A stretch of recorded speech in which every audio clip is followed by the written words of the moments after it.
चलिए जानते हैं आज देश और दुनिया की सिलेक्टेड काम की और महत्वपूर्ण 25 बड़ी खबरों को सिर्फ 10 मिनट में। पर अभी तक आपने इस वीडियो को लाइक नहीं किया है तो लाइक कर दें और इस चैनल को सब्सक्राइब भी कर लीजिए। कांग्रेस के इकोसिस्टम को अब उसी की भाषा में जवाब मिलेगा, लोकसभा में प्रधानमंत्री मोदी ने चेताया। जी हां दोस्तों, प्रधानमंत्री मोदी ने मंगलवार को लोकसभा में भाषण दिया। वो राष्ट्रपति के अभिभाषण पर धन्यवाद प्रस्ताव पर हुई चर्चा का जवाब दे रहे थे। भाषण के दौरान प्रधानमंत्री मोदी ने कांग्रेस पर जमकर तंज कसा। इस दौरान उन्होंने कांग्रेस पर झूठ बोलने का आरोप भी लगाया। इसके साथ ही पीएम मोदी ने देश की प्रगति को रोकने का आरोप भी कांग्रेस पर लगाया। पीएम मोदी ने कहा कि जैसे जैसे भारत आगे बढ़ रहा है, स्वाभाविक है कि प्रतिस्पर्धा भी आगे बढ़ रही है और चुनौतियां भी बढ़ रही है। जिन्हें भारत की प्रगति से दिक्कत है वो भारत की प्रगति को चुनौती के रूप में देखते हैं, वो गलत हथकंडे भी अपना रहे हैं। ये ताकतें भारत की डेमोक्रेसी, डेमोग्राफी और डाइवर्सिटी पर हमला कर रही हैं। चलिए दोस्तों जान लेते हैं अगली खबर। अखिलेश यादव बोले, बीजेपी की अयोध्या हार भगवान राम का फैसला। संसद में कहा, पहली बार हारी हुई सरकार विराजमान, हम आज भी ईवीएम के खिलाफ हैं। जी हां दोस्तों, लोकसभा में राष्ट्रपति के अभिभाषण के धन्यवाद प्रस्ताव पर सपा प्रमुख अखिलेश यादव ने 28 मिनट तक बोला। उनका बयान यूपी पर केंद्रित रहा। सपा प्रमुख ने अयोध्या और पेपर लीक जैसे मुद्दों पर जमकर हमला बोला। उन्होंने कहा कि यूपी के साथ भेदभाव हुआ है जिसका खामियाजा जनता भुगत रही है। यूपी सरकार पेपर लीक करा रही है जिससे उसे नौकरी न देनी पड़े, लेकिन आवाम ने हुकूमत का गुरूर तोड़ दिया। अखिलेश ने कहा कि देश में पहली बार हारी हुई सरकार विराजमान है। ये चलने वाली नहीं है, गिरने वाली है, मनमर्जी नहीं जन मर्जी चलेगी। यह भगवान राम का फैसला है। जो कहते थे उन्हें लाए हैं, उन्हें ही हरा दिया। सपा प्रमुख ने अयोध्या में राम पथ धंसने और श्री राम स्टेशन की दीवार गिरने पर तंज कसते हुए कहा कि यूपी की मुख्य नगरी में अब तो नाव चल रही है, स्टेशन की दीवार बेईमानी की निशानी बन गई है। चलिए दोस्तों जान लेते हैं अगली बड़ी खबर। सत्संग में भगदड़, 100 से ज्यादा लोगों की मौत, कल हाथरस जाएंगे सीएम योगी। जी हां दोस्तों, उत्तर प्रदेश के हाथरस स्थित रतिभानपुर में सत्संग के दौरान भगदड़ मच गई। भगदड़ मचने से 107 लोगों से ज्यादा की मौत हो गई। कमिश्नर अलीगढ़ ने अब तक 107 लोगों की मौतों की पुष्टि करते हुए बताया कि हादसे में 18 लोग घायल भी हुए हैं जिनका इलाज चल रहा है। हादसे में मरने वालों में ज्यादातर महिलाएं और बच्चे शामिल हैं। इधर दोस्तों, हादसे पर संज्ञान लेते हुए मुख्यमंत्री कार्यालय ने जिला प्रशासन को घायलों को तत्काल अस्पताल पहुंचाकर उनके उपचार कराने और मौके पर राहत कार्य में तेजी लाने के निर्देश दिए हैं। उन्होंने डीजीपी आगरा और कमिश्नर अलीगढ़ के नेतृत्व में घटना के कारणों की जांच के निर्देश दिए हैं। सीएम योगी के निर्देश के बाद सरकार के 2 वरिष्ठ मंत्री और मुख्य सचिव के साथ डीजीपी भी घटनास्थल के लिए रवाना हो गए। चलिए दोस्तों जान लेते हैं अगली खबर।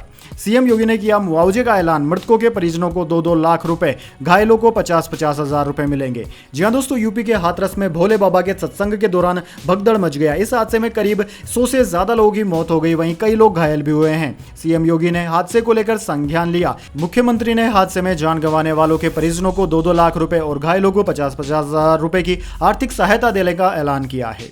चलिए दोस्तों जान लेते हैं अगली खबर। यौन शोषण तक का केस है दर्ज, काहे बात के बाबा, कौन से बाबा, हाथरस भगदड़ पर बोले पूर्व डीजीपी विक्रम सिंह। जी हां दोस्तों, यूपी के हाथरस में सत्संग के दौरान भगदड़ मचने से 100 से ज्यादा लोगों की मौत हो गई, वहीं कई लोग घायल हैं। उन्हें हाथरस और एटा के अस्पतालों में रखा गया है। सत्संग भोले बाबा का था जिसके लिए 50,000 से ज्यादा की भीड़ जमा थी। सत्संग खत्म हो गया था और एक साथ लोग निकल रहे थे। होल छोटा था और गेट भी पतला था। पहले निकलने के चक्कर में भगदड़ मच गई, लोग एक दूसरे पर गिर पड़े जिससे यह हादसा हो गया। वहीं दोस्तों, पूर्व डीजीपी ने कहा है कि अब अगर 100 मौतें हो गई है तो इसकी नैतिक और कानूनी जिम्मेदारी किसकी होगी। बाबा तो वो है, कम से कम उसमें कुछ सिचुएशनल कंटेंट तो होना चाहिए। जिनके ऊपर 6 अपराध हैं जिनमें यौन शोषण भी है। काहे बात के बाबा, कौन से बाबा, चलिए मान लीजिए बाबा हैं, बड़े पूजनीय है, कम से कम वहां बेसिक पुलिस व्यवस्था, आवागमन के रास्ते और अगर कोई आपदा विपदा होती है तो आपने कोई इमरजेंसी संबंधी व्यवस्था तो होनी चाहिए। यह अत्यधिक चिंता और शोक का विषय है। चलिए दोस्तों जान लेते हैं इसके बाद अगली बड़ी खबर।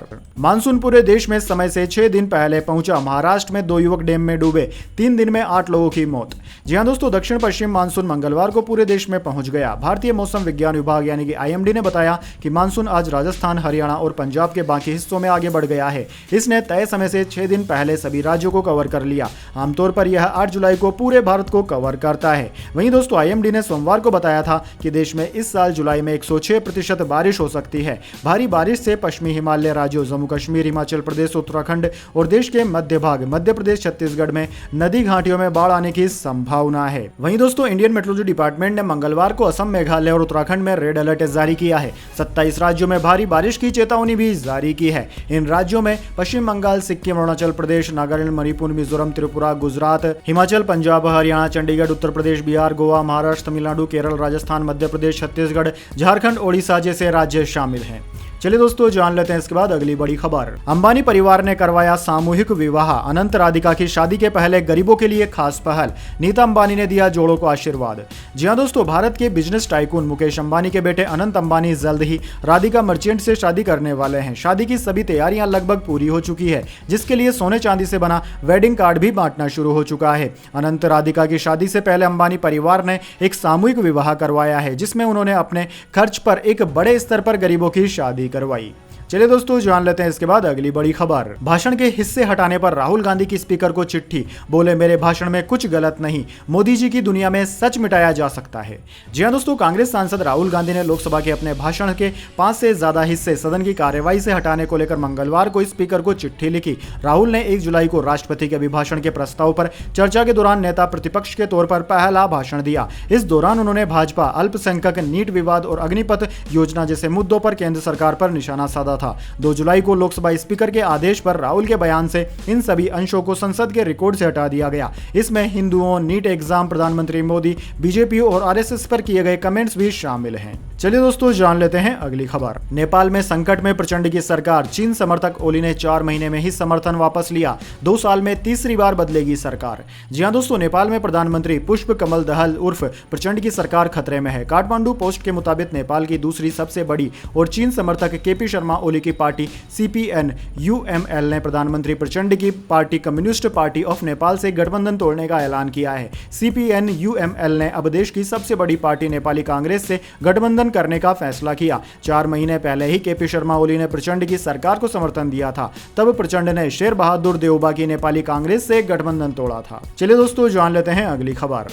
केजरीवाल की गिरफ्तारी पर हाईकोर्ट का CBI को नोटिस, 7 दिन में जवाब मांगा। शराब नीति केस में 3 दिन रिमांड में रखा था। जी हां दोस्तों, दिल्ली हाईकोर्ट में मंगलवार को CBI की ओर से की गई गिरफ्तारी को चुनौती देने वाली मुख्यमंत्री अरविंद केजरीवाल की याचिका पर सुनवाई हुई। जस्टिस नीना बंसल कृष्णा ने CBI को नोटिस जारी कर 7 दिन में जवाब मांगा है। मामले की अगली सुनवाई 17 जुलाई को होगी। केजरीवाल की ओर से सोमवार को याचिका दाखिल की गई थी। केजरीवाल ने राविज एवेन्यू कोर्ट के 26 जून के उस आदेश को भी चुनौती दी है, जिसके तहत उनको 3 दिन के लिए CBI की रिमांड पर भेजा गया था। फिलहाल केजरीवाल 12 जुलाई तक न्यायिक हिरासत में है। चलिए दोस्तों जान लेते हैं अगली खबर। जज बोले राहुल गांधी कोर्ट में पेश नहीं हुए तो एक्शन लेंगे। सुल्तानपुर कोर्ट में वकील ने कहा अगली तारीख पर जरूर आएंगे। शाह को हत्या का आरोपी कहा था। जी हां दोस्तों, कांग्रेस सांसद राहुल गांधी सुल्तानपुर की MP MLA कोर्ट में मंगलवार को भी पेश नहीं हुए। अमित शाह हेट स्पीच मामले में कोर्ट ने 26 जुलाई को अगली तारीख दी है। जज ने कहा है कि अगर राहुल गांधी 26 जुलाई को सशरीर पेश नहीं हुए तो उन पर कार्यवाही की जाएगी। 26 जून को भी पेशी के दौरान राहुल गांधी कोर्ट नहीं पहुंचे थे। कोर्ट ने तब राहुल के वकील से पूछा था कि वह कहां है। वकील ने बताया था कि लोकसभा में स्पीकर पद का चुनाव है, इसलिए वह नहीं आ पाए। चलिए दोस्तों जान लेते हैं इसके बाद अगली बड़ी खबर। सरकार ने GST का डेटा रिलीज करना कर दिया बंद। हर महीने की पहली तारीख को रिलीज होता था। जून में 1.74 लाख करोड़ जुटाए। जी हां दोस्तों, केंद्र सरकार ने GST का डेटा रिलीज करना अब बंद कर दिया है। GST लागू होने के बाद सरकार हर महीने की पहली तारीख को इसका डेटा जारी करती थी। 74 महीने से ऐसा ही किया जा रहा था, लेकिन दोस्तों केंद्र की ओर से मासिक डेटा जारी करना अब बंद करने का कोई कारण नहीं बताया गया है। सरकार ने 1 जुलाई 2017 को देश भर में GST लागू किया था। इसके बाद केंद्र और राज्य सरकारों के 17 करों और 13 उपकरों को हटा दिया गया था। GST के 7 साल पूरे होने पर वित्त मंत्रालय ने पिछले साल वर्षों के दौरान हासिल की गई उपलब्धियों को लेकर पोस्ट भी किया था। चलिए दोस्तों जान लेते हैं अगली खबर। पेपर लीक पर प्रधानमंत्री मोदी का छात्रों को आश्वासन, कहा किसी आरोपी को बख्शा नहीं जाएगा। जी हां दोस्तों, लोकसभा में मंगलवार को राष्ट्रपति के अभिभाषण पर चर्चा हुई। इस दौरान संसद के निचले सदन में मोदी ने राष्ट्रपति के अभिभाषण पर धन्यवाद प्रस्ताव के दौरान पेपर लीक के मसले पर देश के छात्रों को आश्वासन दिया। अपने भाषण के दौरान प्रधानमंत्री ने कहा कि पेपर लीक से जुड़े किसी भी आरोपी को बख्शा नहीं जाएगा। राष्ट्रपति के अभिभाषण पर बोलते हुए प्रधानमंत्री नरेंद्र मोदी ने कहा कि राष्ट्रपति ने अपने संबोधन के दौरान पेपर लीक पर चिंता जताई है। मैं भी देश के हर विद्यार्थी को, हर नौजवानों को कहूंगा कि सरकार ऐसी घटनाओं को रोकने के लिए अत्यंत गंभीर है। युद्ध स्तर पर हम अपनी जिम्मेदारियों को पूरा करने के लिए एक के बाद एक कदम उठा रहे हैं। चलिए दोस्तों जान लेते हैं अगली खबर। बिहार में आरक्षण 50% से बढ़ाकर 65% किया जाए, नीतीश सरकार ने खटखटाया सुप्रीम कोर्ट का दरवाजा। जी हां दोस्तों, बिहार में आरक्षण का दायरा 50% से बढ़ाकर 65% किए जाने को लेकर राज्य सरकार ने सुप्रीम कोर्ट में याचिका दाखिल की है। आरक्षण को बढ़ाने के लिए बिहार सरकार के फैसले को पटना हाईकोर्ट ने खारिज कर दिया था, जिस पर अब सुप्रीम कोर्ट में चुनौती दी गई है। बिहार सरकार ने वकील मनीष सिंह के माध्यम से सुप्रीम कोर्ट में याचिका दायर की थी। दरअसल दोस्तों, बिहार सरकार पिछले वर्ष दलितों, पिछड़े वर्गों और आदिवासियों के लिए सरकारी नौकरियों तथा शिक्षण संस्थानों में आरक्षण 50% से बढ़ाकर 65% किए जाने के लिए फैसला करना चाहती है और उन्होंने ऐसा कर भी दिया था, जिसे पटना हाईकोर्ट ने बीते 20 जून को रद्द कर दिया। टीम इंडिया टी20 सीरीज के लिए जिम्बाब्वे हुई रवाना। यशस्वी सैमसन और शिवम बारबाडोस से लौटकर शामिल होंगे। 5 मैचों की सीरीज 6 जुलाई से शुरू। जी हां दोस्तों, जिम्बाब्वे के खिलाफ 5 मैचों की टी20 सीरीज के लिए टीम इंडिया मंगलवार की सुबह मुंबई से रवाना हुई। भारत को जिम्बाब्वे दौरे पर 5 मैचों की टी20 सीरीज खेलनी है। सीरीज का पहला मुकाबला 6 जुलाई को हरारे में खेला जाएगा। दोस्तों, बीसीसीआई ने टी20 वर्ल्ड कप के बीच जिम्बाब्वे सीरीज के लिए भारतीय टीम का ऐलान किया था। टीम का कप्तान शुभमन गिल को बनाया गया है। टी20 वर्ल्ड कप खेलने गई टीम के कुछ खिलाड़ी भी इस टीम में शामिल है। हालांकि वह इस वक्त बारबाडोस में तूफान की वजह से फंसे हैं, लेकिन दोस्तों बाकी जो खिलाड़ी भारत में ही थे, वह हेड कोच वीवीएस लक्ष्मण सिर्फ इस टूर्नामेंट के लिए उनको बनाया गया है, उनके साथ जिम्बाब्वे के लिए रवाना हो गए।